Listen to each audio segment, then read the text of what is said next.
In yesterday's quick tip tutorial, we took a look at several different ways that we could go about removing quiet areas from our audio recordings. Now today we're going to look at editing our audio along with the ripple edit feature up here at the top in our toolbar. So let's actually zoom in just a bit here, and we saw yesterday that we could hover at the top and then select a specific range, and then I can just press delete on the computer to remove that out. Let's undo. But if we're working on narration as this is, or a podcast or anything similar, you may want your events to move forward after you've removed these quiet areas. So we can come up to the top here and just activate the ripple edit. And then now when I hover up at the top with the range tool, I'll select that same range, press delete, and we can see that everything is moved forward here. So let's actually zoom out a little bit so we can see everything relative to the entire event. So I'll select this range here. I can then press delete. Everything is then moved forward. If we come here to this section, select that range, press delete. Now we can also come to the beginning of one of these events and trim, and this will pull the following events forward. So with this one, it's not going to be a good example. There's nothing behind it. Let's actually come to our first event here. We'll hover at its edge, left click hold, and just trim this event to the right. I'll release with the left mouse, and you can see everything has been moved forward. So this ripple edit feature is going to work with your trimming as well.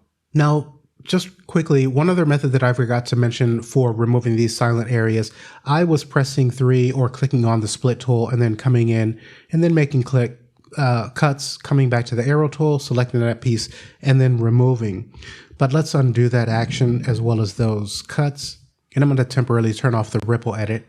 Now, if you notice, we have this blue underline, and this is going to be under whatever our alternate tool is. And we access the alternate tool by holding Control on the computer keyboard or Command on the Mac. So I'll go ahead and hold Control, and we can see that my arrow switches to the split tool. So I can then come and make that cut.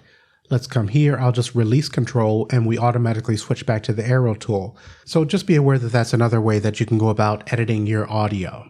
Let's undo that. Now let's hop over to the browser. We'll click on the folder in the bottom right. Let's come over to the loops tab, and I'm just going to bring in several loops here to a new track. That track's automatically going to be created once I drag this in. Let's get that to the beginning. I'll bring in a couple more here. Let's zoom out a bit. Okay, and I'm going to change the color of a couple of these just so we can see clearly what's going on. Okay, so let's get our ripple edit back on. And I just wanted to point out that when we are bringing in new audio events or loops, whatever audio file that we're working with, the ripple edit is going to work in this instance as well. So if I come over to another loop here, I'll just drag that and place that at the beginning of our yellow event that's already there. And you'll see that the ripple edit will then push that yellow event. Whatever you're hovering on the top of, it will move it back.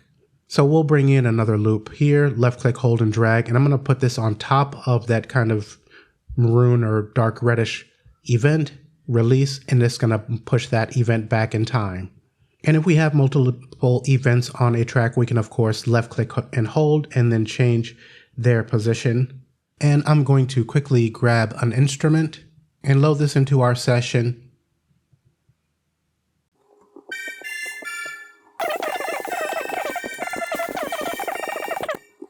Just to show that, let's close out this instrument, and I'm going to hold Control to switch to the split tool, which is my alternate tool. Go ahead and make a cut here. Let's select that and then press delete. Our ripple edit is going to work on MIDI parts as well. I can come to this one that's highlighted. Also, if I trim this a bit like so, that's going to move forward. Okay, so this has been a look at ripple edit within Studio Pro 8.